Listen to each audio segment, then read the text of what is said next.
خبر شامل کرتے ہیں دبئی سے۔ سپریم کورٹ کے فیصلے کے بعد متحدہ عرب امارات میں نون لیگی کارکنوں نے مختلف مقامات پر جشن منایا، ایک دوسرے کو مبارکباد دیتے ہوئے مٹھائیاں کھلائیں اور خوشی کا اظہار کیا۔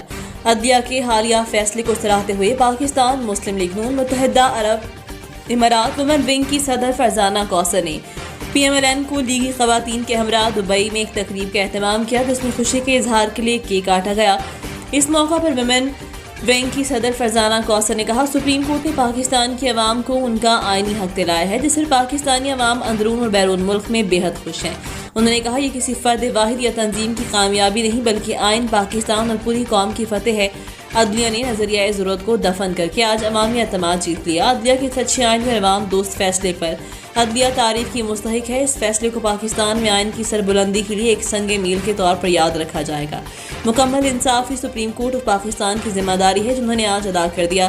عوام کے اجتماعی شعور ہمیشہ صحیح سمت میں لے جاتا ہے۔ فرزانہ کوثر نے کہا، اس فیصلے پر پوری پاکستانی قوم مبارکباد کی مستحق ہے کہ آج ان کو ایک ایسے شخص سے نجات ملی ہے جس نے پاکستان کو معاشی طور پر تباہ و برباد کر دیا تھا۔ انہوں نے کہا کہ یہ پاکستان کی جیت ہے، یہ جمہوریت کی جیت ہے۔ اب فتح اس کی جمہوریت کی وجہ سے ہم جمہوریت کی بحالی کی طرف بڑھیں گے، جس سے پاکستان مضبوط ہوگا اور ہم سب اس حالات میں بہتری آئے گی۔